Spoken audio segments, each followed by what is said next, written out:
Jawa pada abad ke-15 adalah kancah pertempuran spiritual di mana Islam berpadu dengan tradisi lokal.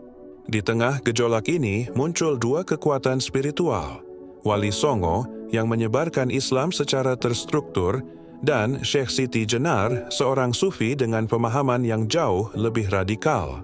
Siti Jenar, yang nama aslinya dipercaya adalah Raden Abdul Jalil, adalah murid yang cerdas. Ia belajar bersama para wali, namun pemahamannya tentang tasawuf melampaui batas yang dianggap aman. Inti ajarannya adalah Manunggaling Kawula Gusti, penyatuan hamba dan Tuhan. Ajaran ini, yang bagi para sufi adalah tingkat spiritual tertinggi, diperkenalkan secara terbuka oleh Siti Jenar. Inilah titik perpisahan mendasar dengan Wali Songo. Para Wali Songo berfokus pada syariat, hukum Islam yang lahiriah, sebagai fondasi yang kokoh bagi masyarakat Jawa yang baru memeluk Islam. Mereka khawatir bahwa ajaran hakikat, jika ditafsirkan mentah-mentah oleh orang awam, akan menyebabkan kekacauan teologis, merusak tatanan sosial, dan menganggap ibadah formal sebagai hal yang sia-sia. Siti Jenar, sebaliknya, meyakini bahwa kebenaran sejati tidak boleh disembunyikan. Melihat ajaran Manunggaling Kawula Gusti menyebar luas dan mengancam akidah umat, para Wali Songo berkali-kali memperingatkan Siti Jenar untuk menghentikan pengajaran terbukanya. Namun, Siti Jenar menolak. Konflik ini memuncak dalam Sidang Agung Wali Songo yang diadakan di Demak.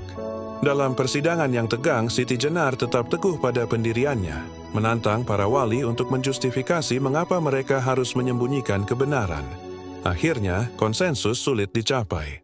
Dipimpin oleh Sunan Giri, para wali memutuskan bahwa demi menjaga akidah dan stabilitas politik, Siti Jenar harus dihukum mati. Kisah ini mengajarkan bahwa bahkan dalam penyebaran agama, perbedaan interpretasi filosofis dapat berujung pada konflik tragis. Siti Jenar dikenang bukan sebagai orang yang dikalahkan, melainkan sebagai simbol keberanian spiritual yang ajarannya terus menjadi perdebatan dalam spiritualitas Jawa hingga hari ini. Bagian 1 mengakhiri kisah Siti Jenar dengan hukuman mati. Adapun sejarah dan mitos Jawa tidak berhenti di sana. Justru, eksekusi itu mengukuhkan Siti Jenar sebagai martir hakikat dan memaksa kita mendalami inti ajarannya, Manunggaling Kawula Gusti. Secara harfiah berarti menyatunya hamba dan Gusti, Tuhan. Bagi Siti Jenar, Tuhan tidak berada di langit jauh, melainkan bersemayam di dalam diri manusia.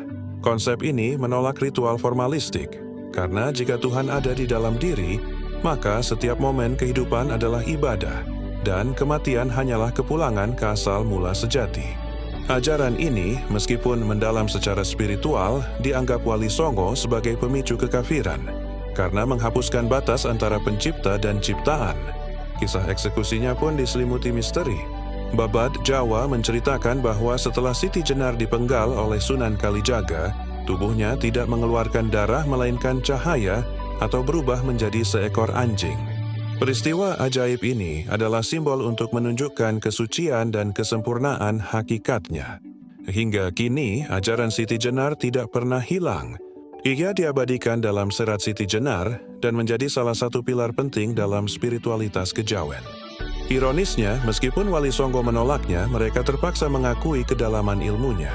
Siti Jenar mengajarkan kita bahwa Islam di Nusantara adalah perjalanan pencarian makna yang kompleks, sebuah perpaduan antara syariat yang tertib dan hakikat yang tak terbatas. Warisan spiritual Siti Jenar tetap hidup, menantang setiap orang Jawa untuk menemukan Tuhan bukan hanya di masjid, tetapi juga di kedalaman jiwanya sendiri. Meskipun dihukum mati secara fisik, Syekh Siti Jenar menemukan keabadian dalam sastra Jawa, menjadikannya salah satu figur paling sering disinggung di luar figur Wali Songo. Pengaruhnya terutama terlihat dalam Serat Siti Jenar itu sendiri, sebuah teks yang berfungsi ganda, sebagai biografi dan sebagai buku panduan tasawuf yang penuh perdebatan. Serat ini, meskipun kontroversial dan sering dituduh memuat ajaran sesat, adalah dokumen berharga yang melestarikan dialog mendalam antara hakikat dan syariat. Melalui serat, pembaca tidak hanya menemukan ajaran Manunggaling Kawula Gusti, tetapi juga pandangan kritis terhadap kekuasaan dan ritualisme agama yang kaku. Pengaruh Siti Jenar meluas melampaui serat biografinya. Konsep filosofisnya terutama gagasan tentang keberadaan ilahi yang imanen di dalam diri, meresap ke dalam sastra-sastra kejawen lainnya, termasuk karya-karya pujangga besar seperti Rangga Warsita. Ideologi Siti Jenar menjadi suara oposisi yang abadi terhadap Islam yang terlalu legalistik, menawarkan jalan spiritual yang lebih personal dan mistis. Dalam spiritualitas Jawa kontemporer, figur Siti Jenar dalam sastra berfungsi sebagai pengingat akan pentingnya pencarian otentik. Dia adalah simbol dari perjuangan melawan penyeragaman spiritual, yang mendorong setiap individu untuk mencari pengalaman langsung dengan Tuhan. Dengan demikian, sastra Jawa tidak hanya mencatat keberadaan Siti Jenar, tetapi juga memastikan bahwa perdebatan filosofis yang ia cetuskan terus relevan, hidup, dan memengaruhi jalan spiritual bangsa Indonesia hingga hari ini.